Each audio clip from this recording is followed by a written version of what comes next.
It's 7 o'clock, so we will get underway. My name's Bill Van Gorder. I'm the National Chief Operating Officer of CARP, but I'm also the past chair of the CARP Nova Scotia chapter and work with Ron Swan and Sharon Callahan and the rest of the leadership in Atlantic on CARP issues. And certainly one that's extremely important to us is this presentation, Living Better Longer, the importance of vaccines for older adults.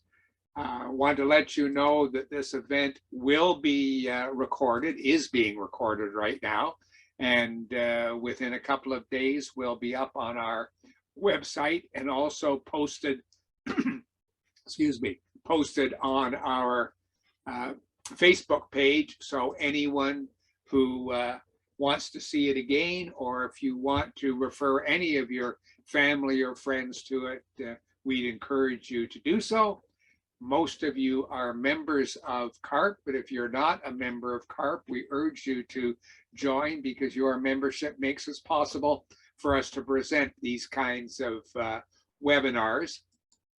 You can join CARP by going to the national site, carp.ca, and then click on the chapter from your province, or you can go to your local provincial CARP chapter, and you can just Google that and find out where it is. But probably the easiest way for non-members to join is to go to the carp.ca national website and look for the chapters button, click on it, and you'll get all the Atlantic chapters.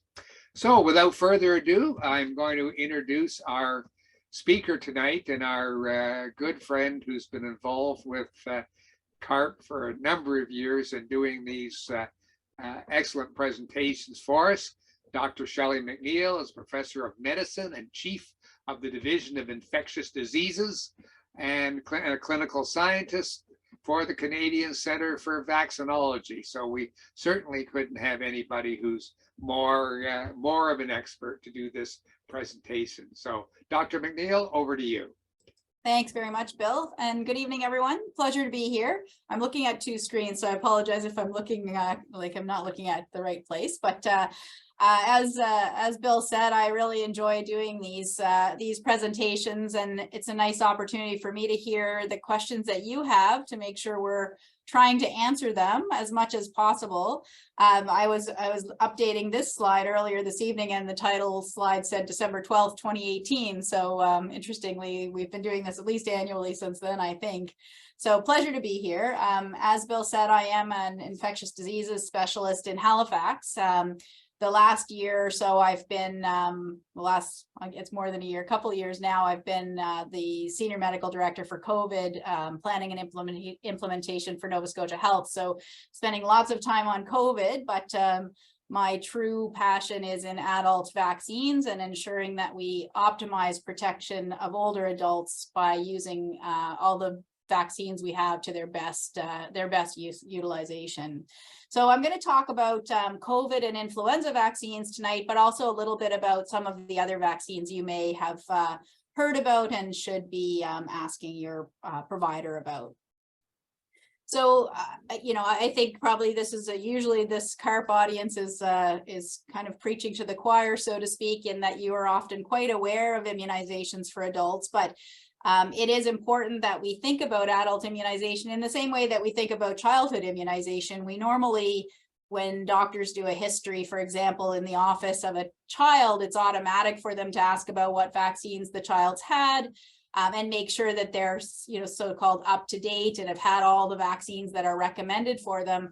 But of course, with adult medicine, that's maybe not as routine as it should be, often because there are other health issues and a focus in office visits on other medical problems that physicians are busy dealing with. So sometimes the responsibility for remembering to ask about vaccines almost falls to you more than it might to your providers, because they're preoccupied with other health issues. So important for you to advocate for yourself, know about vaccines, at least know to ask at each visit, if there's any new vaccines you should have received, for example. So I'll talk a little bit about a few of the big ones, and then there should be lots of time. I'm happy to take questions. You can either put them in the chat, or I'll stop after each sort of topic if you like, and you're welcome to just jump in and ask questions. Bill's gonna police the questions for us, I think, tonight. So there are lots of vaccines that are routine for adults. The ones in red, I'm going to touch on at least briefly. So about the recommendation for influenza vaccine, which really is for all adults with medical problems and all adults over the age of 65, and importantly, including pregnancy. Pneumococcal vaccine, I'll talk about a little bit, again, for adults with any chronic medical problems, pretty much any chronic medical problem, and largely the same types of people who should get flu vaccine, as well as all adults 65 and over. COVID-19 recommended, of course, for all adults. I'm not mentioning the pediatric recommendations, but many of these are also recommended in children, of course. And then I'll talk a little bit about shingles vaccine or herpes zoster vaccine, which is recommended for all adults over the age of 50 years. So let's talk about influenza first. It's a hot topic right now.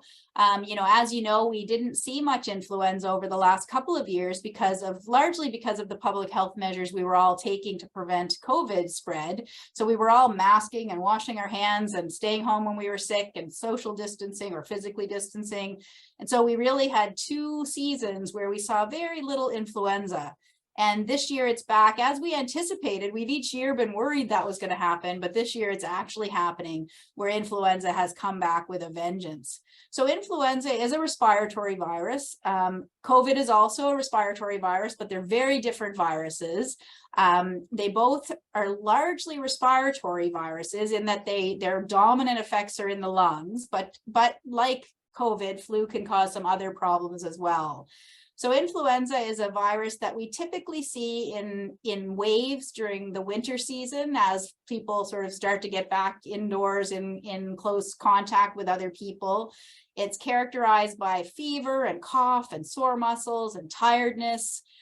In older people, particularly frail older people, it may present unusually, so they may not have much in the way of fever, and may present more with reducing ability to function independently and things like that, or delirium or acute confusion can be a presentation of flu in older adults, but overall dominant symptoms typically in the lungs. It's not a short illness, even in people who don't end up getting sick enough to end up in the hospital. It is a significant illness that usually lasts about 7 to 10 days, even in younger people. But in older people or people with underlying heart or lung conditions, it can be quite a significant illness, and in some proportion of people will land people in the hospital. The people at the highest risk, this is true of almost every infectious disease, are kids under the age of 5, particularly kids under the age of 2, people 65 years of age and older, and people with medical problems, particularly problems with the heart and lungs, but any chronic medical problem like diabetes, for example, will increase the risk of severe influenza. Pregnant women as well are at increased risk of influenza and complications from influenza, so we also recommend that they be vaccinated. So of course there are direct effects of influenza, the ones we sort of think about. So direct impacts on the lungs, so bronchitis and pneumonia. It can cause ear and sinus infections, particularly in children. And then it can cause worsening of underlying lung problems like asthma and COPD. And I do research studies looking at hospitalized people across Canada with influenza, hospitalized adults with influenza. And we find that up to 40% of worsening episodes of acute worsening of COPD or chronic obstructive pulmonary disease, about almost 40% of those exacerbations that land people in the hospital in the winter months in Canada are actually due to influenza. So really common to see influenza interact with asthma and COPD.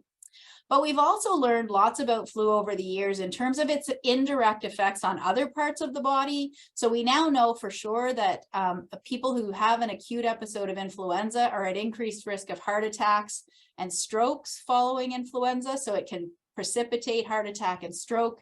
And then it can worsen all kinds of underlying medical problems. So I already mentioned the lung problems that it can make worse, but it can also make underlying kidney disease worse. It can make diabetes worse. So it can precipitate complications due to a whole bunch of other underlying medical problems, in addition to its classic lung symptoms. It is a serious public health concern. These are estimates, but generally influenza is estimated to cause about 175,000 visits to the emergency department, over 12,000 hospital admissions, and over 3,500 deaths every year. And these are probably tip of the iceberg because we don't typically, we don't always think of influenza and test for influenza. So in my studies, for example, we know that the rate of influenza in hospitalized patients is much higher than we thought if we actually look for it. So if we think about influenza, we don't just think, oh, this person is being admitted with an exacerbation of COPD. We think, I wonder if that exacerbation of COPD could be caused by influenza. We do a test, the test is positive. So these are probably tip of the iceberg things.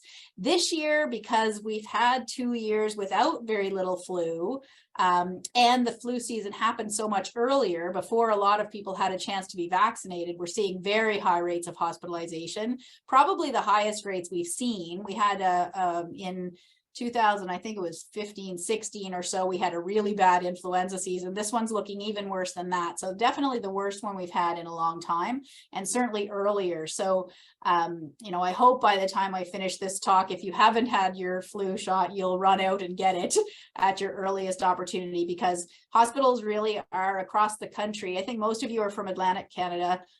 Certainly in Atlantic Canada and across the country, we're seeing tremendous volumes in the emergency department, mostly people presenting with acute respiratory illness. Influenza, COVID is still around full force.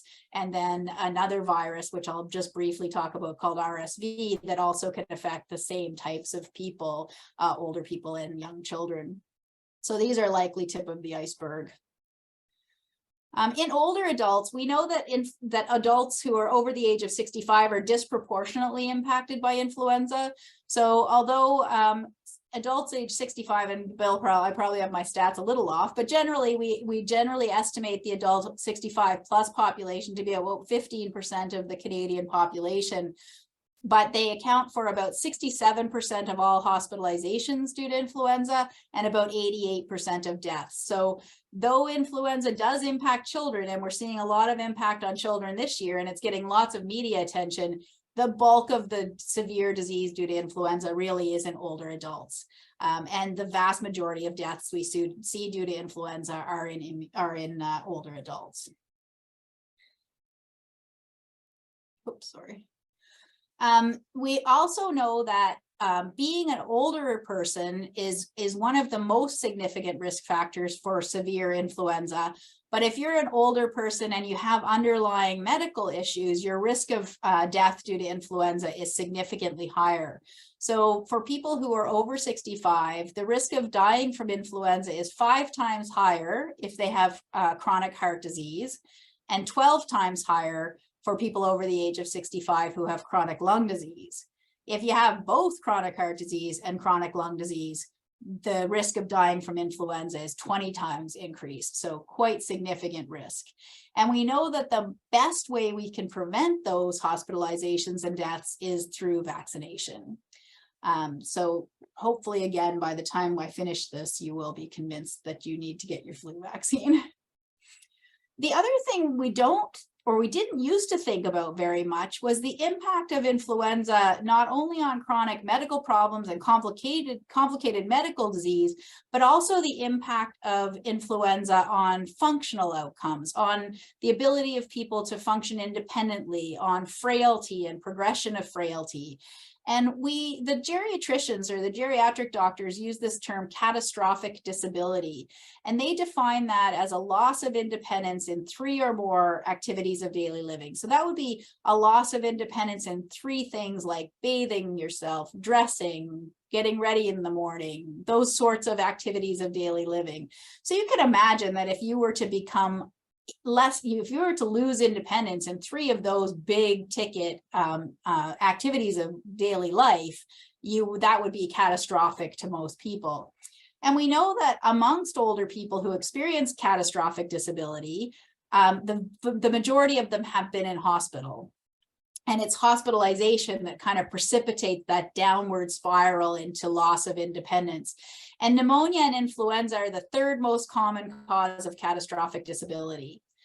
But they also, catastrophic disability also is associated with hospitalization due to stroke, which we know can be precipitated by influenza, due to heart failure, which we know can be precipitated by influenza, ischemic heart disease, and arguably even hip fracture. It's not uncommon for us to see people with influenza who got weak and were unable to eat and drink well and had a fall and fractured a hip. So many of the things that lead to hospitalization and can precipitate this sort of spiraling worsening of frailty and loss of independence can be associated with flu as well. So when I think about influenza and the importance of influenza vaccine, I'm not just thinking about, can I prevent someone from catching influenza? Can I prevent them from getting pneumonia and ending up in hospital from influenza? But importantly, can I prevent this loss of independence that comes with hospitalization due to influenza? In our studies, we look at the people who are admitted to hospital with influenza, and we look at how many of them are experiencing this loss in independence and function after their hospitalization. And what we find is 15 to 20% of people over the age of 65 who are hospitalized with influenza do not get back to their baseline level of function. So they're left with some level of disability they didn't have when they came in. And these days, we measure that objectively as frailty, and there are some measures of frailty that sort of encompass overall health and function in older adults. And we know that frailty progresses, or people get more frail after a hospitalization due to influenza in up to 1/3 of people, and about 15% of them experience what the geriatricians would call catastrophic disability, meaning again that they've lost independence in 3 or more of their usual activities of daily living. So arguably, this is a very important thing to prevent with vaccines. And we're not just talking about, there's been lots of debate about COVID vaccines, for example, and can they prevent infection, or do they just prevent hospitalization, for example? Influenza vaccine can prevent both infection in the upfront, hospitalization, and reduce this worsening of frailty and loss of independence that comes from influenza infection in older adults. So really an important benefit of flu vaccine that's under measured. So how well do influenza vaccines work? Well, you can be either a glass half full or a glass half empty kind of person. Obviously, when we give a vaccine, we hope that it's a vaccine that everyone can afford, that we can give to everybody, that doesn't cost a lot of money, that doesn't cause a lot of side effects, and that ideally prevents 100% of the illness we're trying to prevent.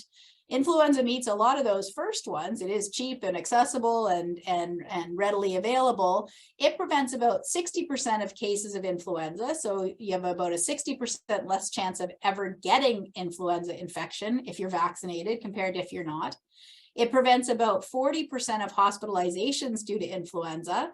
So that's pretty important if you have a 40% less chance of being hospitalized.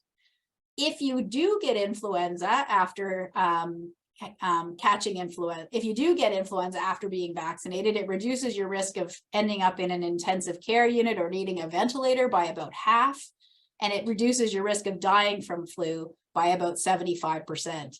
So though it's not a perfect vaccine, and we'd love to have a vaccine that prevents more hospitalizations than our current flu vaccines, and I'll talk about a new one or newish one in a moment that is better than this.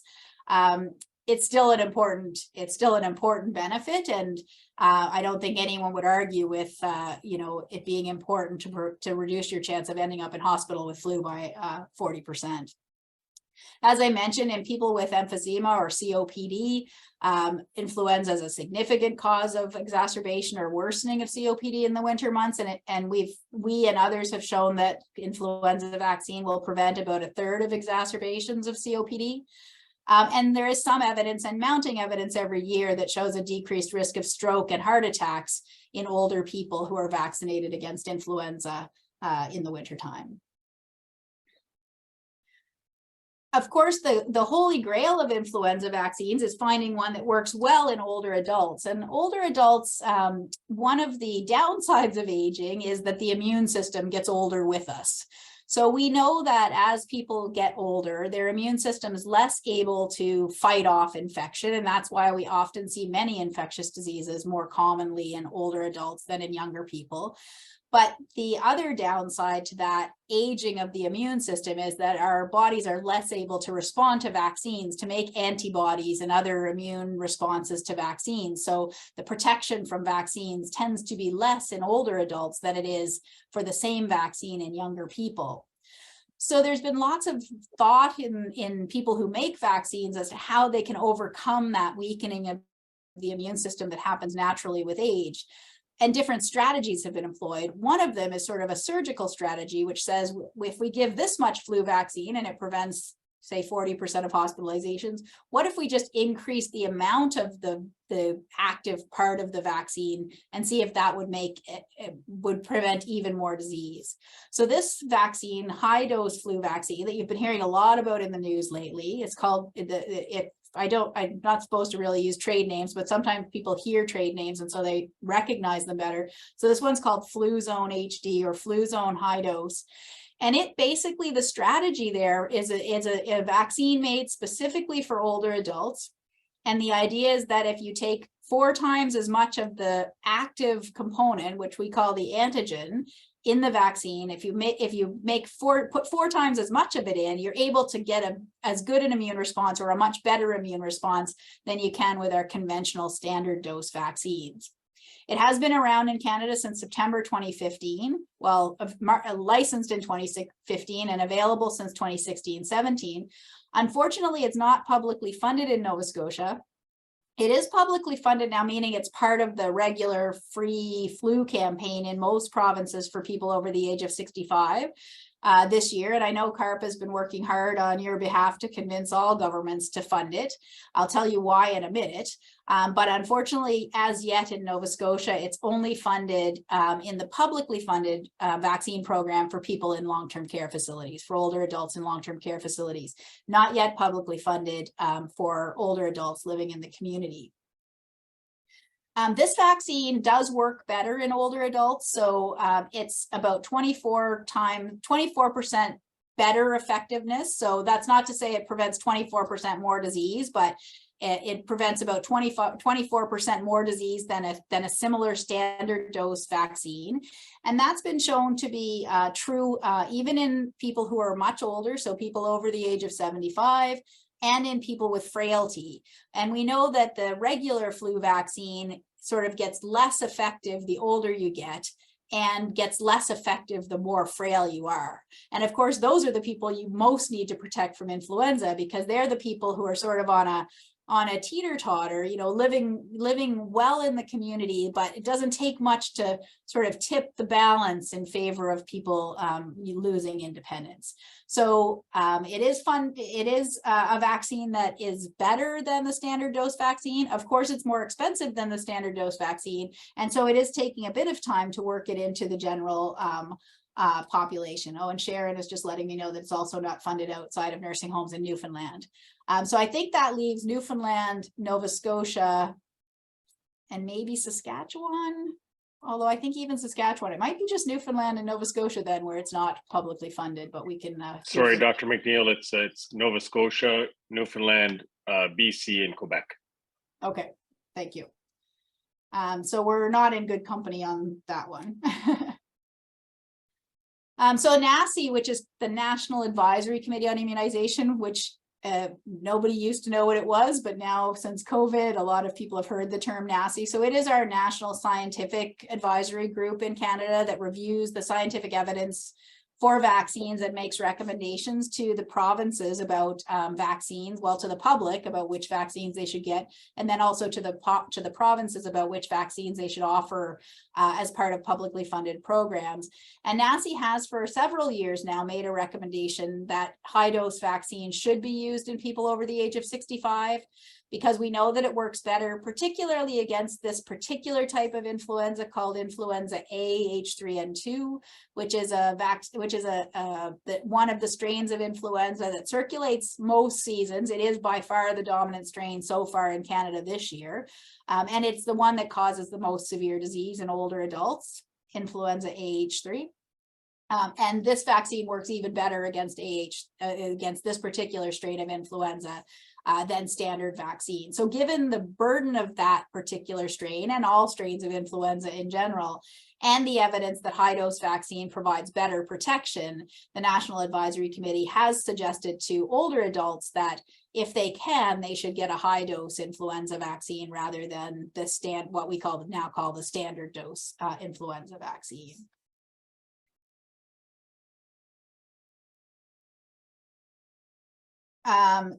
So I'm just watching the chat because I'll try and answer them as I go. So there's that question comes up a lot. Can I still get a high dose vaccine if this is the first I'm hearing of it and I've already had a standard dose vaccine?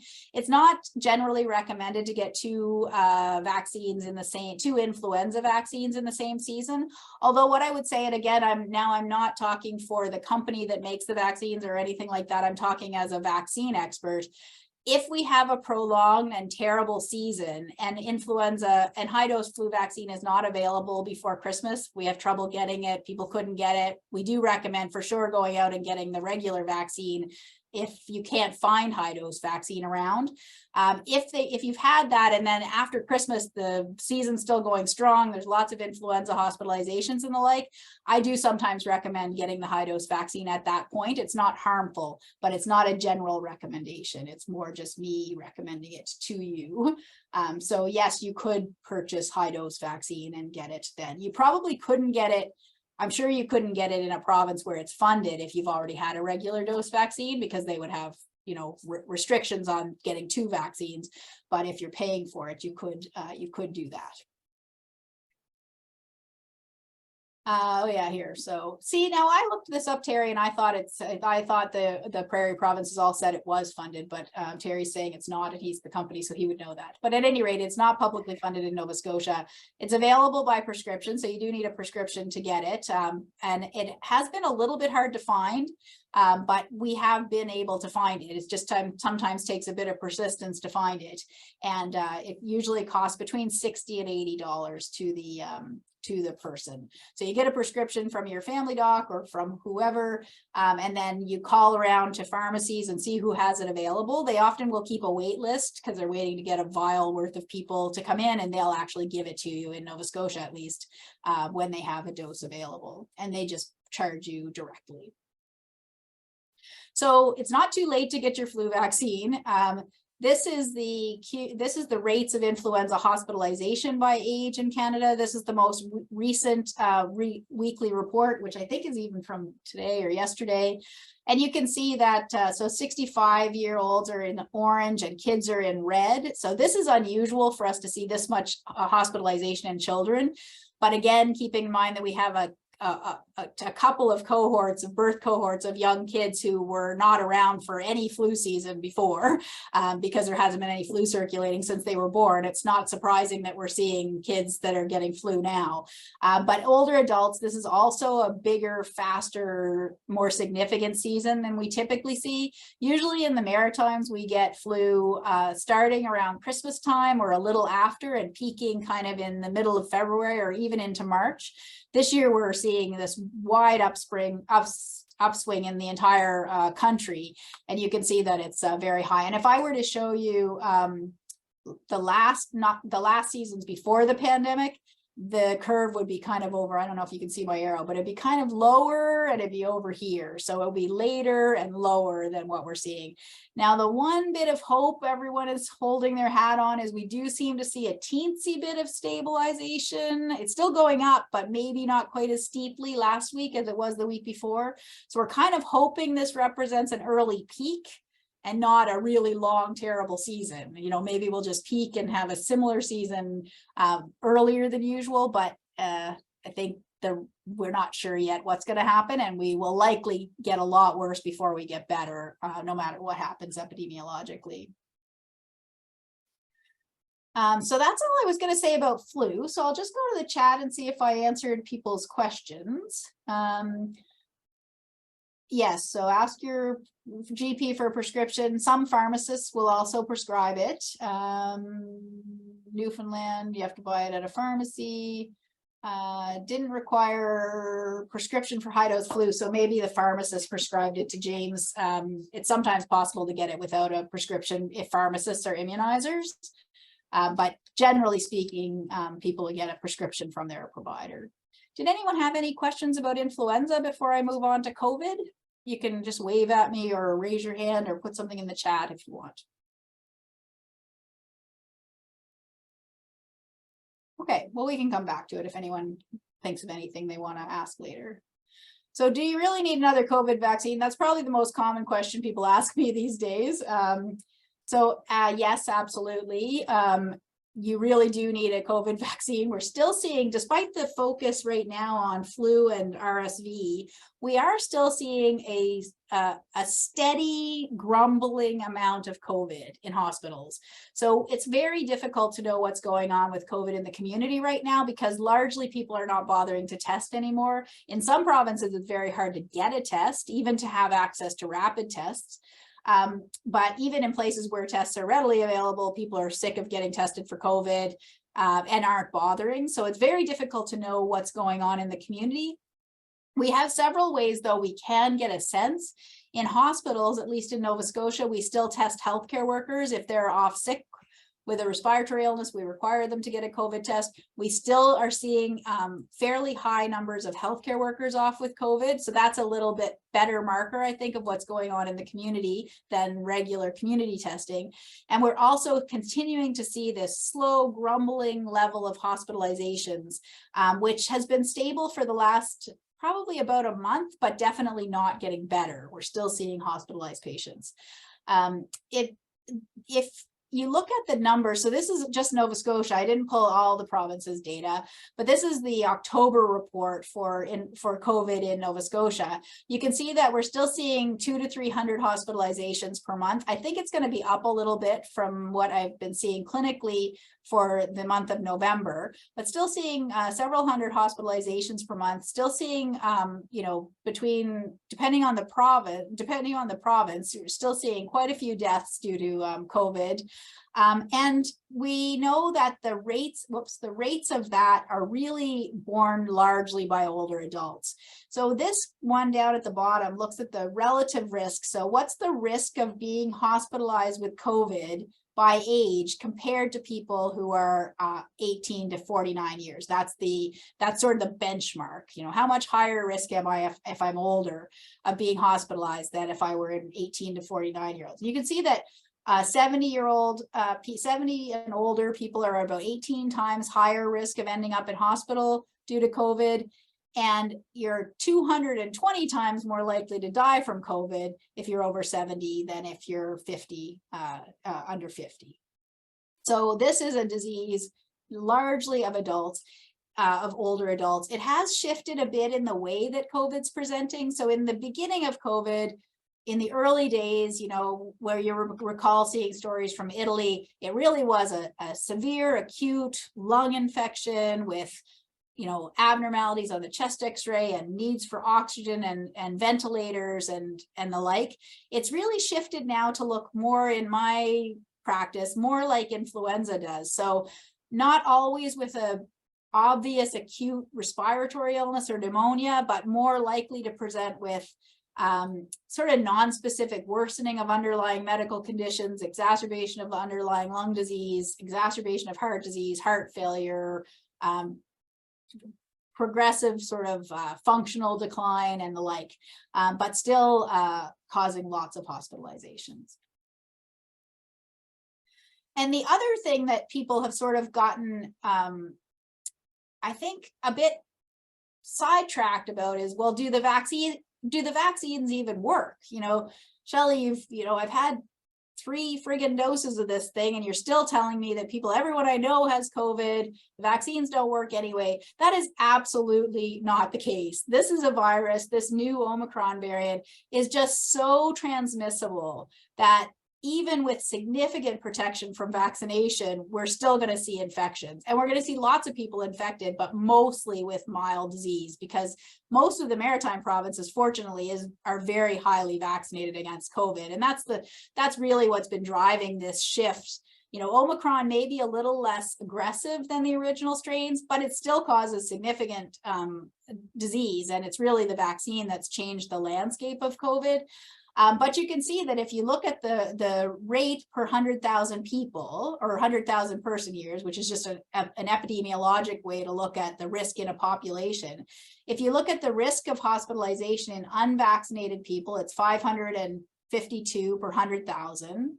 And the risk of death is 120 per 100,000. But now if you look at people who've had 3 or more doses, you can see a decrease by about 2/3 in that risk. So the risk of hospitalization and death is about 2/3 lower in people who have had 3 or more doses than in people who have not been vaccinated. We do see lots of people in hospital who had 3 or more doses of vaccine, without question. But as I said, they tend to be, older people with poor immune systems, multiple medical problems, and they're way less likely to die than if they had not been vaccinated. So though we aren't getting what we had hoped out of the vaccine, obviously with a vaccine against respiratory infection, we really hope that it will prevent transmission and infection, not just severe infection. This vaccine does absolutely prevent transmission and infection, but not to the degree that it's able to prevent severe disease. But the risk of dying from COVID or ending up in hospital is reduced by about 2/3 if you've had 3 or more doses of vaccine. The new booster that's out, I wanted to talk just briefly about. So the new bivalent booster, what bivalent means is that they use the original COVID virus as part of the vaccine, and then they also use an Omicron specific part of the vaccine. So the idea there was to try to evolve the vaccine with the evolution in COVID virus. So we used to have this sort of, the originating strain that came out of China, and then it's sort of changed over time to this Omicron variant, which is a genetic variant of the original strain. And so the new vaccine combines both the old virus and the new virus, and the hope is that we would see better protection against infection and transmission if we had a more specific vaccine that covered the new Omicron strains. So there are 2 of those out there. The first one that became available was Moderna, and it's a vaccine that combines the original strain and the variant called Omicron BA.1 and 2, and then Pfizer, which is a bivalent vaccine, original strain, and BA.4 and 5. They both appear to prevent Omicron infection broadly. We're mostly seeing BA.4 and BA.5 circulating in Atlantic Canada, although we are seeing an increase in some of the newer variants in much of the country, so I'm sure they will come here soon. But the good news is that these variants seem to be well protected with this new bivalent vaccine.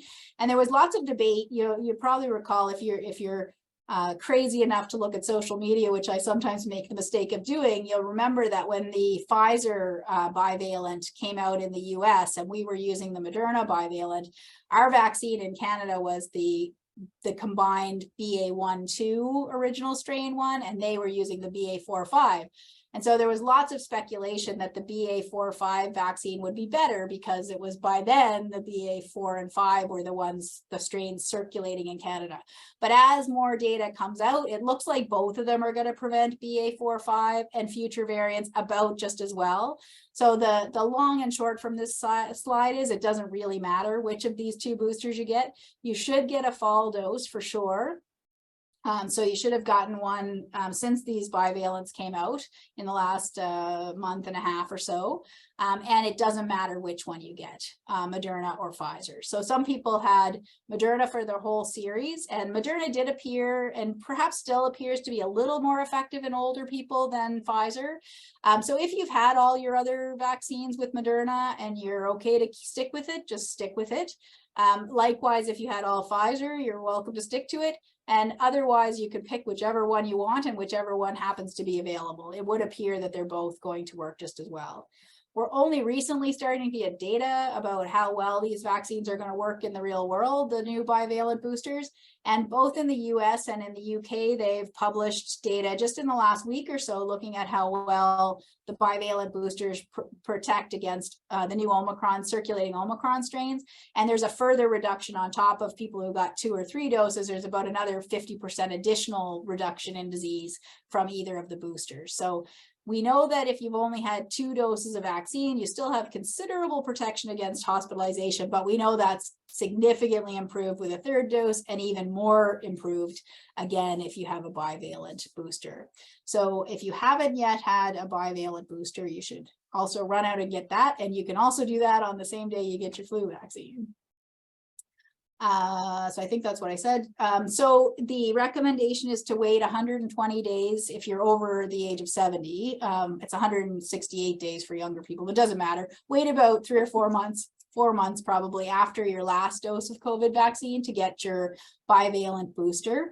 And likewise, if you've had a documented COVID infection, the recommendation is to wait. It's not unsafe to get a booster soon after infection, but your immune system doesn't respond as well to the vaccine if you've just had COVID infection. So the recommendation is to wait 128 days after infection or your last dose of vaccine, and then to go ahead and get your bivalent fall booster. It is safe, as I said, to receive both COVID and flu vaccine on the same day. And if you didn't get them on the same day, it doesn't matter when, before or after. The timing is irrelevant. So you can have it anytime relative to each other. So maybe I'll stop there and see if people have questions about COVID vaccines. And Linda Campbell. So again, it's an unofficial recommendation that I'm making here, which I probably shouldn't make to a broad audience, but I would consider it if it's been a couple of months and it's now into the winter months and there's still a lot of flu around, particularly in older people with heart and lung problems. It would be safe and fine to go ahead and get a high dose vaccine. There's no particular recommendation, so I can't give you a specific timing, but any COVID questions? You're going to let me off easy. Yeah. Oh, good. You must be covering it very well, Dr. McNeill. Well, we'll just plow on then. And if you think of anything, feel free to put it in the chat. Yeah. You've been hearing about RSV, so I thought I'd just stick one slide in just to tell you what it is. It's another respiratory virus. It is called respiratory syncytial virus, is what RSV stands for. We usually hear about it mostly in children. So it is a virus that causes severe infection in young babies and newborns and young infants every year, particularly in premature babies or babies with other heart or lung problems. But we're increasingly aware that RSV causes significant illness in adults as well. This is another one that if you don't think about it and don't test for it, you may not recognize it, because older adults, when they're hospitalized with acute respiratory illness, it's often, again, they're being admitted really for complications of underlying medical problems as opposed to the virus specifically. So they might be coming in again with, exacerbation of emphysema or COPD, exacerbation of asthma, worsening heart failure, things like that. And then now that we have tests to look for RSV, we know that in my studies, of all the people admitted to hospital with an acute respiratory illness in the wintertime, that don't have influenza, about 5% of them have RSV. So that's a significant number of hospitalizations. There's not yet a vaccine, but there, just over the last couple of months, you may have heard on the news about vaccines coming for RSV. They are targeting older adult populations. So we should see vaccines very soon for adults for RSV, and soon thereafter vaccines for infants, which would be a big move forward for children's health, but also for adult health in the near future. If we could get to a point, and there are companies working on combined vaccines that will combine flu, COVID, and RSV vaccines, they will be game changers in terms of protecting the healthcare system and protecting particularly young infants and older adults from respiratory infections in the winter. So I hope we will get to a point. I think we'll probably relatively soon see combined COVID and flu vaccines. And then not far after that, I hope we'll see combined vaccines that cover flu, COVID, and RSV all at once. And then hopefully we can get to a place where we're just doing a seasonal respiratory virus vaccine, and you can just get one vaccine each fall that will protect you against all of these viruses that cause significant health issues for older people. So you can't protect yourself from RSV with a vaccine yet, but watch for it.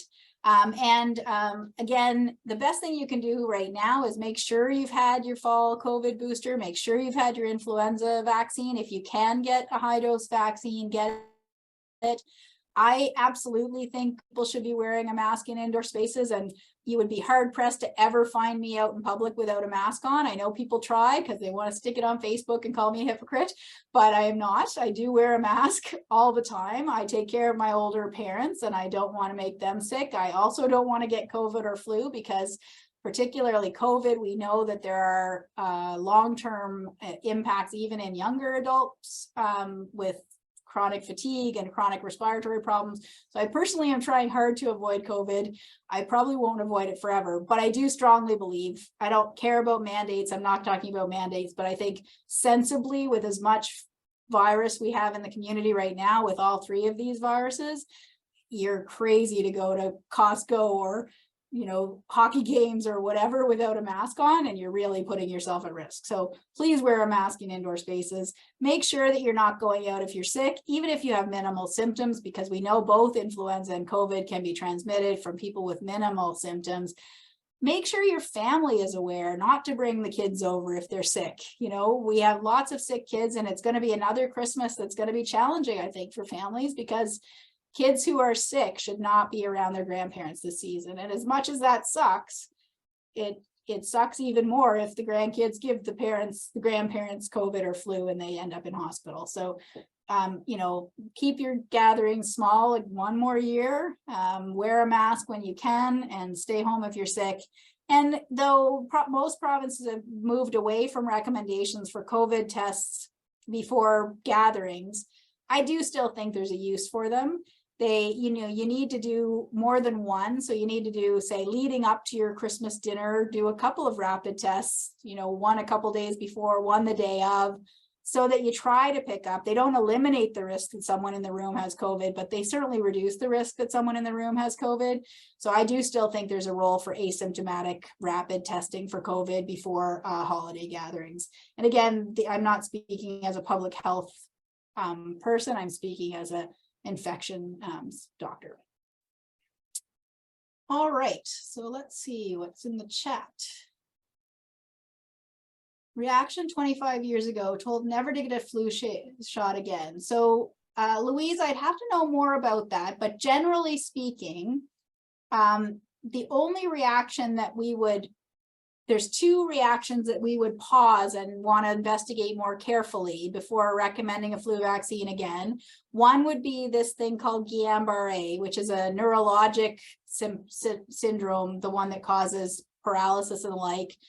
We would want to hear more about that if that happened around the time of a flu vaccine. And then the only other one would be if you had anaphylaxis, so that, face swelling, airway tightening, difficulty breathing before a flu vaccine. We'd still be able to give you flu vaccine, but we want to make sure we didn't give you one that had similar components as the vaccine you would have gotten in the past.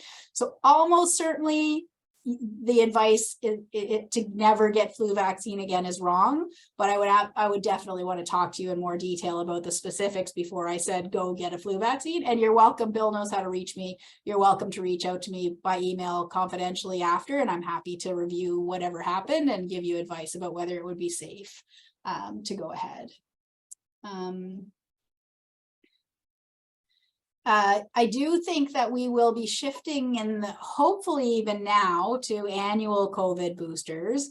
It's very difficult right now, despite all the post-pandemic talk. We're clearly not post-pandemic. You know, we're in a weird transition phase of the pandemic, but we're still seeing these new variants emerging around the world. We're still seeing little waves of COVID.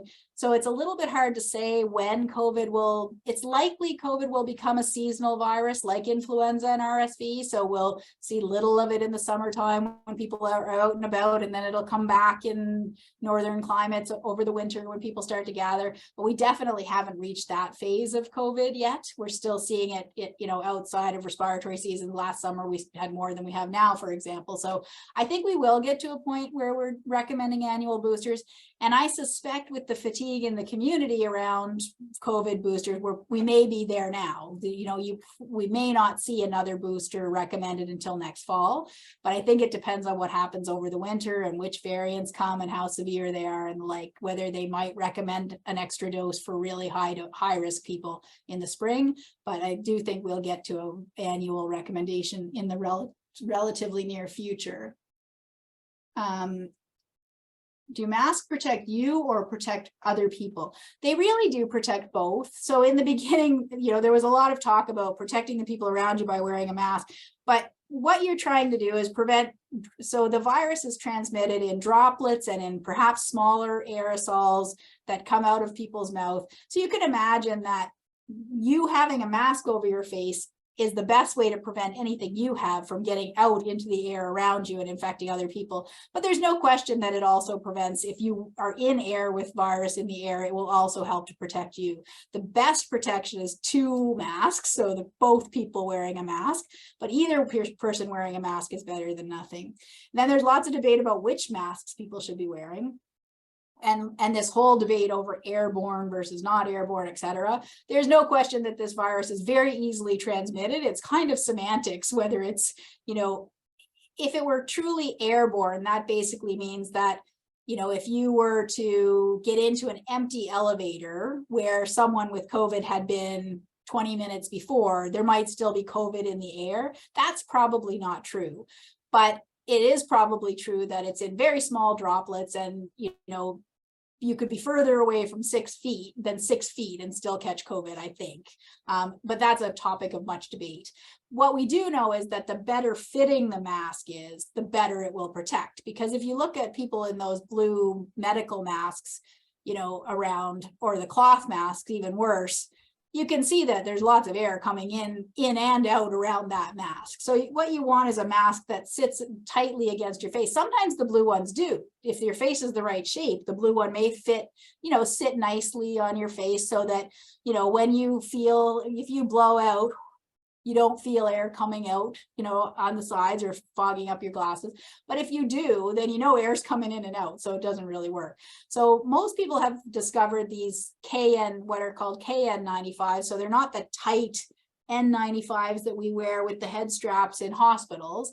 They're a modified version of that. They often have ear loops, but they do sit all the way around. The surface of the mask touches the surface of the face everywhere. Those are the best ones to wear because they are quite comfortable. There are Canadian companies that make them. They're not that expensive, but they're not free either. So some people can't afford them. But if you can afford them, find a good KN95 mask that fits you well and get used to wearing it. That's what I wear normally. But any mask that you really feel is, you know, fitting reasonably tightly to your face will work. Evusheld. So Evusheld is a monoclonal antibody. So it's a medication that we give. It's given both for prevention of COVID and for now newly recommended for treatment of some people with COVID. It's really given mostly to people who can't make their own antibody from vaccine. So people who are on things like rituximab or drugs that really affect the cells in the immune system that make antibodies.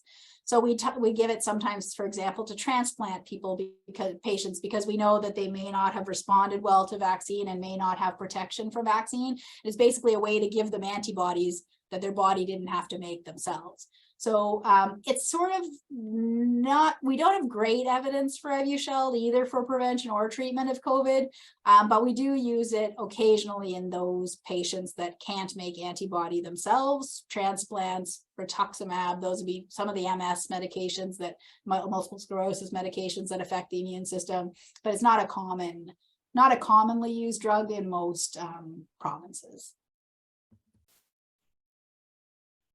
There are some new variants in the pipeline. There's ones with Qs in them. There's QB, Q1.1, BQ 1. Whatever. There's a bunch of Q ones coming.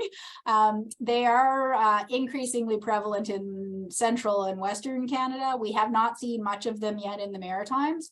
I suspect we will. The main difference with them appears to be that they you're not as well protected against them if you've had prior COVID infection with Omicron or potentially with vaccine. It's not clear yet.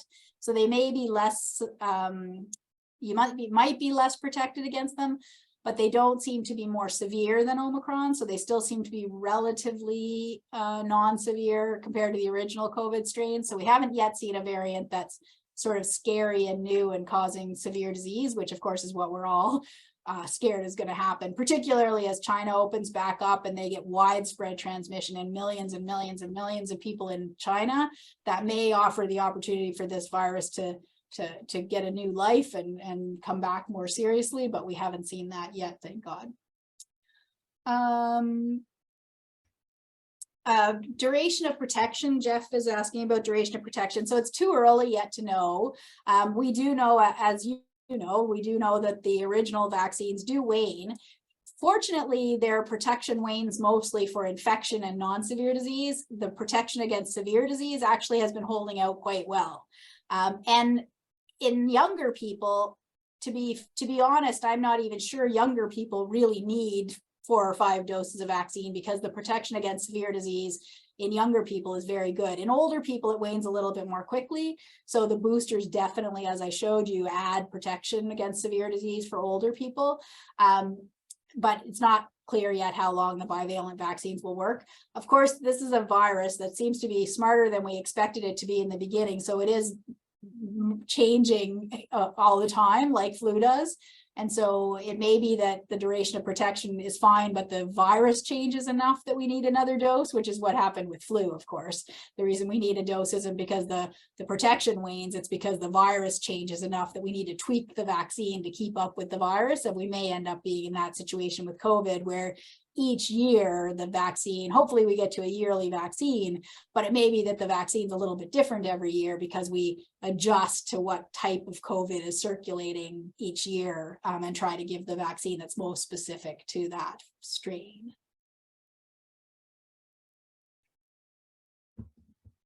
Yeah, just people commenting on experimenting with different types of masks and even children's masks sometimes, because again, those blue ones can be quite big on the faces of many adults. So just experiment with different types of masks.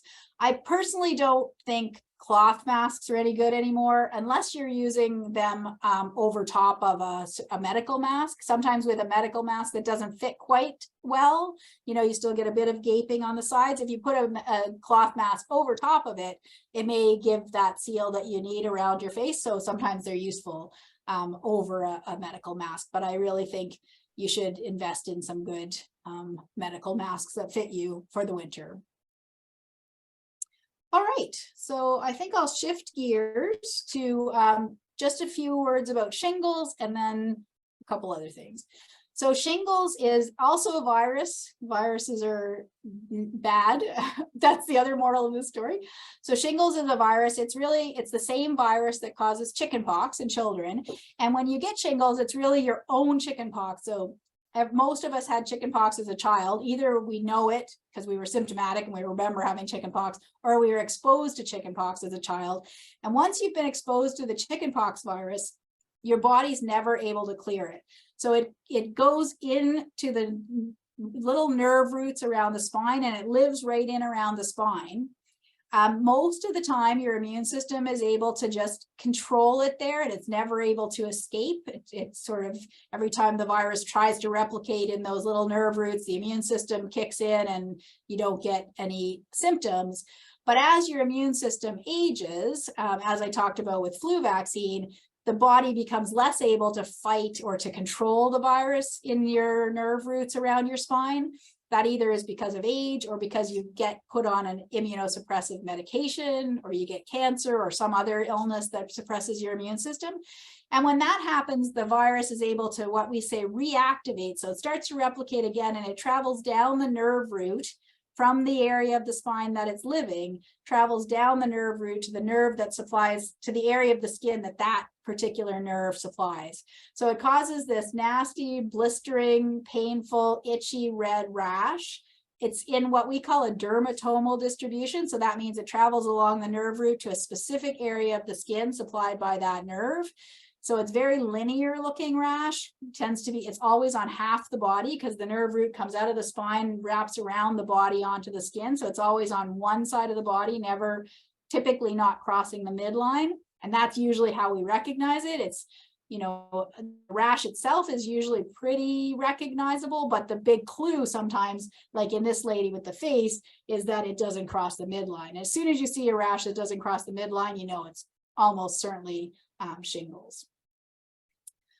So that's just basically, so again, chickenpox travels up the nerve root, lives in the little ganglia around the spine, and then comes back out. These are what are called dermatomes, and that's all the different levels of skin that are supplied by these little nerve roots.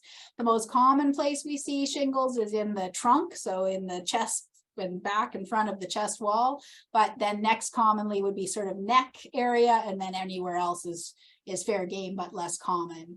Shingles on the face is particularly concerning because it can sometimes involve the eye and can lead to blindness.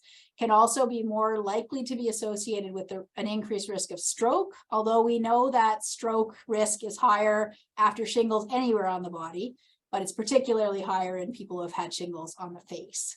So face shingles in particular, you should always see someone, and we always treat that.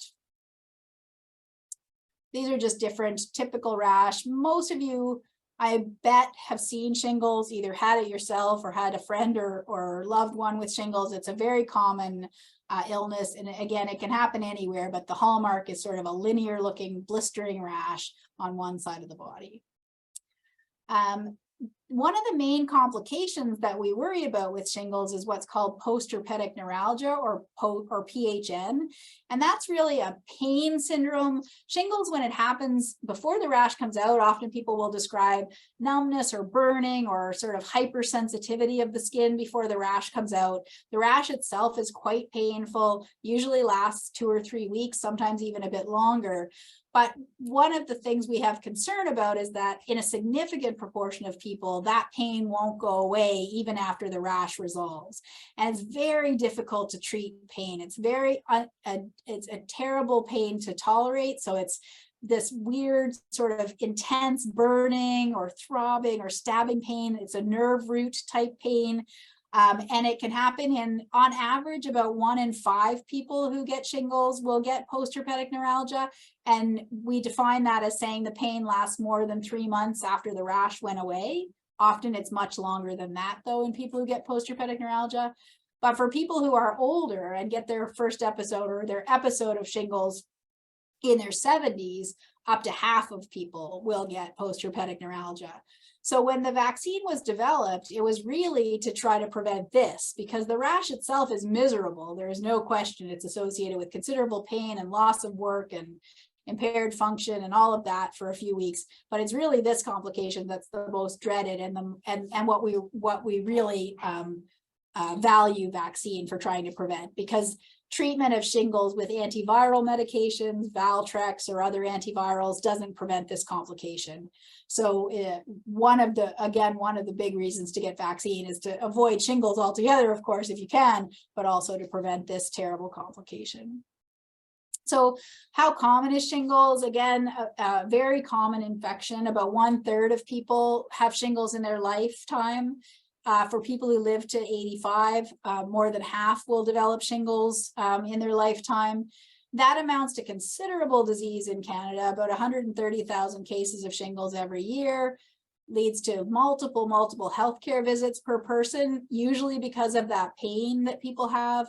About 17,000 cases of this chronic pain syndrome, 2,000 hospitalization, and contributes to 20 deaths. So annual healthcare costs, this is probably 10 years old now, but back then, the annual cost of the healthcare system of shingles was estimated to be about $69 million a year. So this has considerable impacts on individuals and on the healthcare system.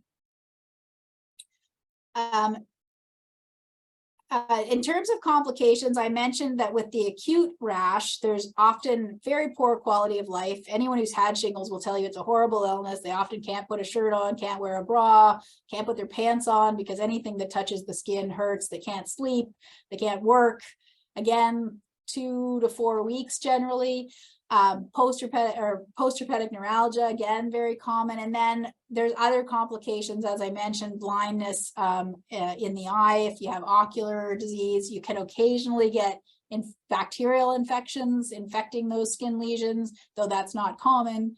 But a lot of people end up on antibiotics because you can imagine that rash can look quite nasty, and it's sometimes difficult to tell if there's any bacterial infection. So often people do end up on antibiotics and all the complications that that may have. And then we do know, as I mentioned, that there is an increased risk of stroke in people with shingles anywhere on the body, and even higher in people who have shingles on the face. So there's 2 vaccines available in Canada. The first one is called Zostavax. Many of you may have had Zostavax back in the day. It was the first vaccine we had available for shingles. It was what's called a live attenuated vaccine. So the main thing to know about that is that it can't be given in people with immune system problems. So it can be given to older people whose immune system may just not work as well as it did when they were younger, but it can't be given to anyone with formal immune compromise. So people with cancer, people on immune suppressing medications, things like that, HIV, any immune suppressing condition can't get Zostavax. The new vaccine, or newer vaccine, is called Shingrix. It's a 2-dose vaccine. It's a non-live vaccine, so it can be given to anyone. It can be given to anyone with immune system problems, cancer, et cetera, et cetera. The first one, Zostavax, is a 1-dose vaccine. Shingrix is a 2-dose vaccine, and the 2 doses can be given anywhere between 2 months after the first dose and 12 months after the first dose. The package says between 2 months and 6 months for the second dose, but we know that a lot of people use flu vaccine, for example, as an opportunity to get their vaccines updated. So you can just go ahead and get the second dose the next year with your flu shot if you haven't had it yet. But yeah, wait 2 months at least, and then the second dose up to a year later. So Zostavax, I'll just speak briefly about Zostavax because we don't use it very much anymore, but it was about 50% effective, so prevented about 50% of cases of shingles, but it didn't work as well in older people. So in people over the age of 75, it prevented about 25% of shingles, but it did reduce the risk of that chronic pain, nerve pain, by about 2/3. So it was of significant benefit to the people who got it. Not very much in the way of side effects, pretty benign vaccine, a little bit of redness and soreness at the injection site, but nothing too significant. But again, you can't get that vaccine if you have problems with your immune system.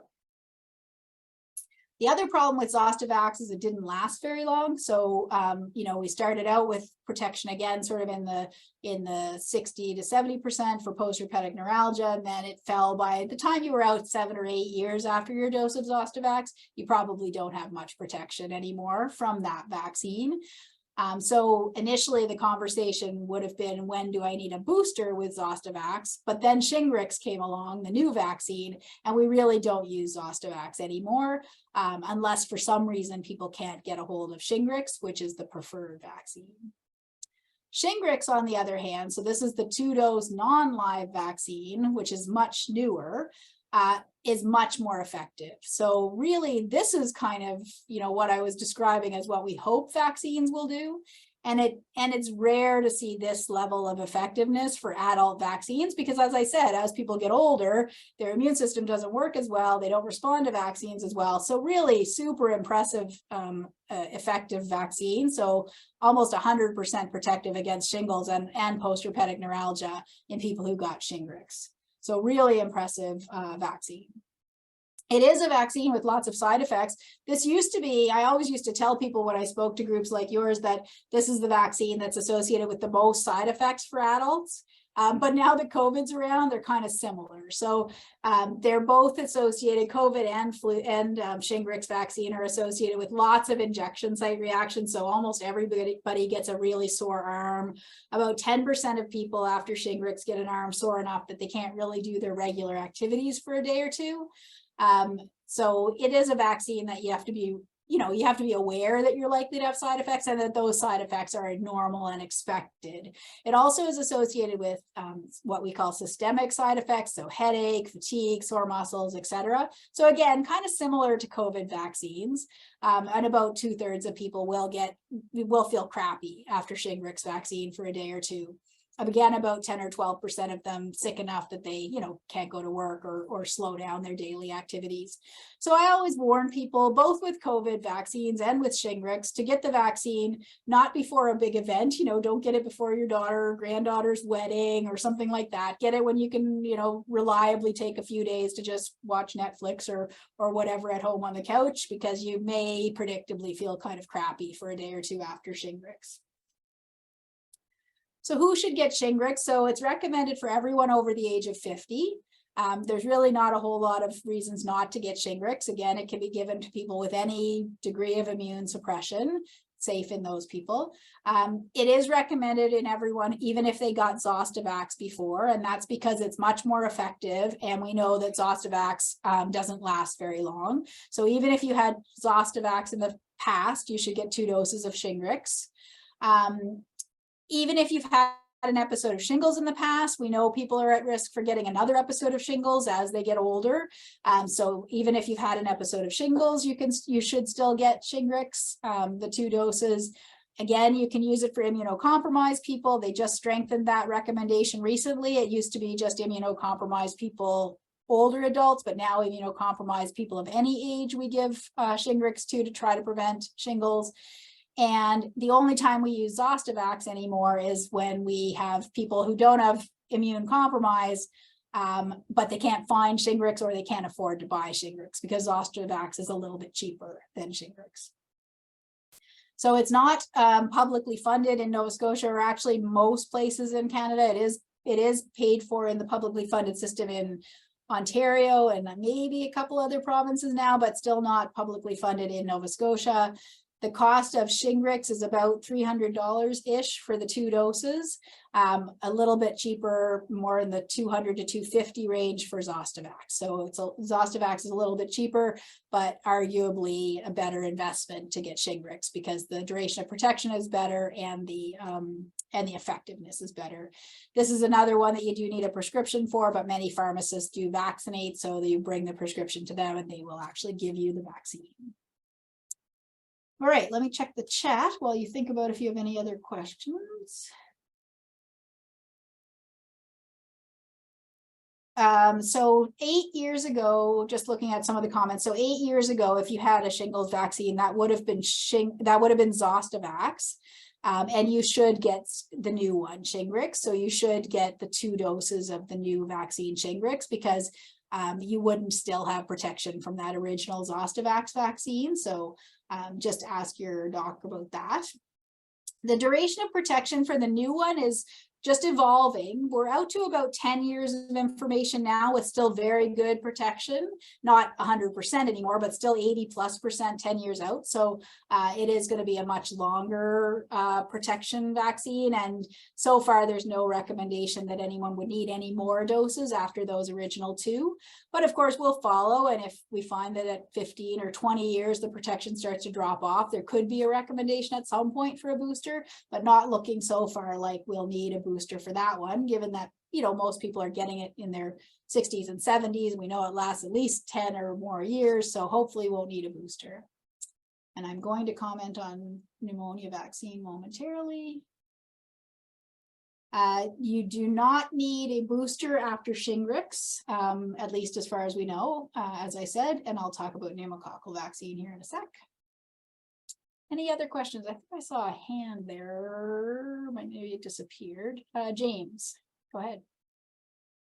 Am I live? You are. Oh, I wanted to make a comment about accessibility of high-dose flu vaccine in Nova Scotia in particular. Sure. If you go on the Nova Scotia website that we've all used for COVID shots or booking COVID shots and now booking influenza shots, there's very scant detail about anything outside of long-term care. Facilities having high dose, and in fact it says regular dose will be offered for every other individual in the province if you don't live in long-term care. That's right. Yeah. However, in my experience, in early October, the Pharmacy Association of Nova Scotia, if you go on their website, and I went on today, they have a list of 32 drugstores that purport to either have it or have had it in stock.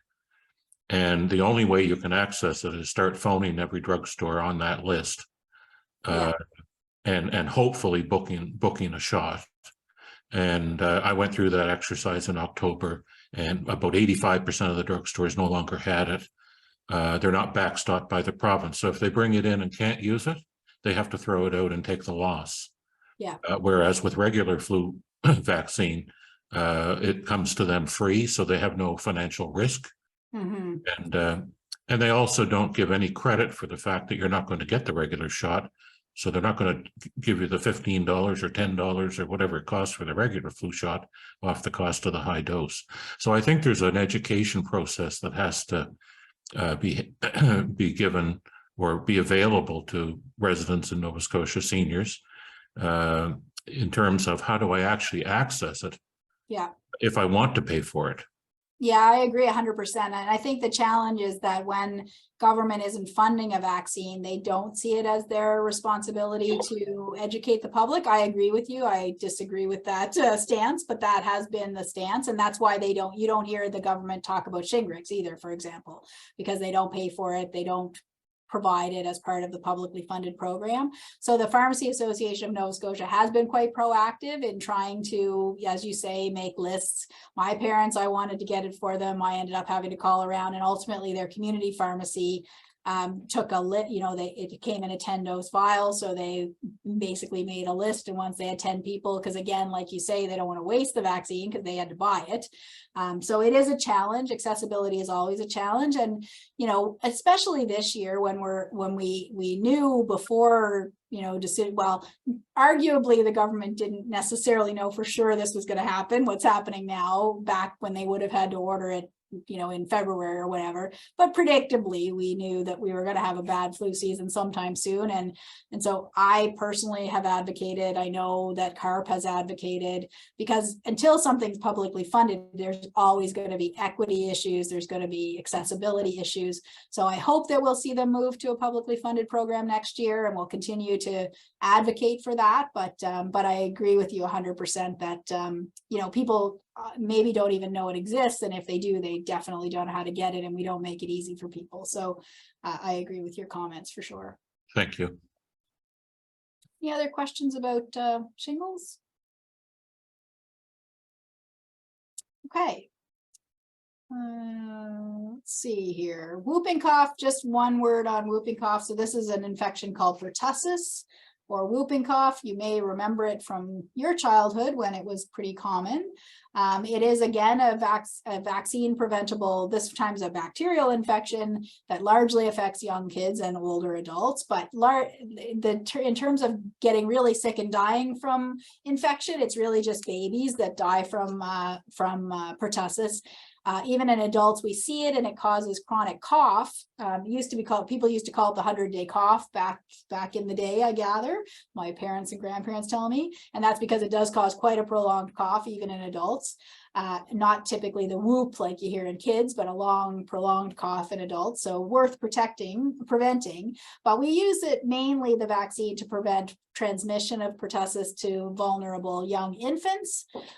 So we recommend that adults get a dose of pertussis vaccine. It's given now as a combined vaccine with the tetanus booster. So everyone should get a dose of that, particularly though if you are if you're around young infants. So if you have daughters or granddaughters that are about to have babies, for example, or if you have young grandchildren, important to get a dose of pertussis vaccine to protect them. And then we also give it to pregnant women because we know we can protect newborn babies by vaccinating their moms, and the antibodies get transmitted to the baby. So if you haven't had a dose of, you're supposed to get tetanus booster every 10 years anyway. But if you haven't had tetanus with pertussis or whooping cough in it, you should ask your doctor about getting a dose of what we call Tdap. Again, this one is free for all adults in Nova Scotia. So your family doc will have it in their office and you can just ask them to give it to you. And again, every 10 years. Okay, so I'll shift to pneumonia. So now we're talking about bacterial pneumonia. So of course, viruses like COVID and flu and RSV can all cause pneumonia, which is really just inflammation and infection in the lung is what the term means. But now we're talking about bacterial pneumonia. This is just a chest x-ray that shows this is what pneumonia looks like on chest x-ray. So a socked in area with fluid and infection inside the lung.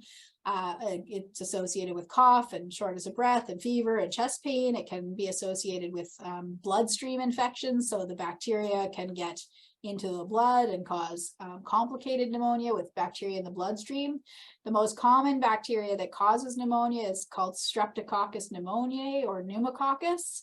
And it also is one that causes significant risk of invasive disease or bloodstream infection. It also can cause meningitis. So pneumococcal disease is the name for this vaccine preventable infection. There are 2 vaccines available to protect you from bacterial pneumonia with pneumococcus. The first one, and the one that we usually use for all older adults, is called Pneumovax. And that should be given to everyone over the age of 65, as well as people with chronic medical problems. And really almost any chronic medical problem makes you eligible for pneumococcal vaccine. So any chronic heart or lung disease, including asthma, emphysema, liver trouble, chronic kidney disease, diabetes, almost everything. Smokers are independently at higher risk, even if they don't have underlying lung disease yet. Smokers are at increased risk of bad infection due to this bacteria. And then people who have lifestyle risk factors like intravenous drug use or homelessness are also at higher risk of invasive disease or bloodstream infection with this bacteria. So they're also recommended to get the vaccine. Somebody in the questions asked about boosters. So the recommendation for Pneumovax is that you get 1 dose after the age of 65. So if you, for example, had COPD or asthma or heart disease or something and got a dose younger than 65, because we recommend it in people with those medical problems regardless of age, you should get another dose at age 65 and then you're done. You don't need any doses past that. So 1 dose after the age of 65 and you're done with this particular. We used to recommend boosters every 5 years, but we don't anymore. Just 1 dose after 65. But the second vaccine is called Prevnar. There's actually a Prevnar 20 now that covers this one covers 13 different strains of this bacteria. And there's a new one that covers 20 strains, excuse me, of the bacteria. Right now, the current recommendation is that people who are immunocompromised, so people with cancer, on immunosuppressive medications, things like that, they should get both Pneumovax and Prevnar. So if you're immunocompromised, you would get a dose of Prevnar, and then 2 months later, you would get a dose of Pneumovax. And then at 65, if you had those doses before 65, you would get 1 more dose at age 65. The new world order, I think, will replace these 2 vaccines with this new one called Prevnar 20, because the reason we give both of them right now is because the Prevnar, which works a little bit better, so has a better immune response, but only covers 13 strains of the bacteria, whereas Pneumovax doesn't work quite as well, but covers 23 different strains of the bacteria. now that we have this new one that works better and covers 20 strains, the new recommendation from the National Advisory Committee is that all people will just get Prevnar 20. So you can ask your doc about Prevnar 20. I'm not actually sure it's available yet in Canada, but the National Advisory Committee recommendation just came out in the last couple weeks, making a recommendation for Prevnar 20 in adults. So I think it'll all shift to Prevnar 20 sometime soon. I guess the question will be when provinces will start to pay for that. But right now, if you're otherwise healthy, older adult, not immunocompromised, you should make sure you've had Pneumovax. If you want better protection against pneumonia, you could also receive Prevnar. So if you've had Pneumovax in the past, you could ask for a dose of Prevnar as long as it's been at least a year since your Pneumovax. And then if you're immunocompromised, you definitely should be getting both vaccines. So the recommendations are a little bit confusing right now because we have these two different vaccines, but they will get simpler in time. And then there is evidence that I've showed you how well influenza vaccine works. Pneumococcal vaccine also works well, particularly against protecting against bacteria in the blood with pneumonia. But the additive effect of the two is better than either one individually. So they sort of have a synergistic benefit, and they, giving the two together prevents death due to pneumonia, hospitalization due to pneumonia. Been shown to have better protection against all-cause death, probably because of exacerbation of underlying medical problems, and also are better together at preventing exacerbations of COPD. And that is all I was going to talk about. So I will stop there, and I am happy to take your questions about anything you like. Well, thank you. We do have a couple of minutes left. If anybody wants to raise their hand by clicking on the reactions tab at the bottom of your screen. But I think you've covered it very well, Dr. McNeill. Don't seem to be any, so I will come back and thank you very much for the very, very thorough presentation today. We really appreciate it. As I said earlier, the presentation will be, or has been recorded, and we will be posting it on our CARP websites and on our Facebook pages as soon as it's rendered, another day or so to get it edited, and then you can share it with your friends and family and tell them that you'd very much like them to watch it also. As Dr. McNeill said earlier in the presentation, if you have any question that you want to ask directly of her, if you get in touch with me, I'll put the two of you together. I can be reached by email at vangorder@carp.ca. So easy as that, just vangorder@carp.ca, and I'll be happy to pass on the information. So once again, thank you very much, Dr. Shelly McNeil. Very much appreciate your presentation on behalf of CARP. And we wish you and everybody listening the best of the holiday season, and keep well and stay healthy. Happy holidays, everyone. Thanks for having me.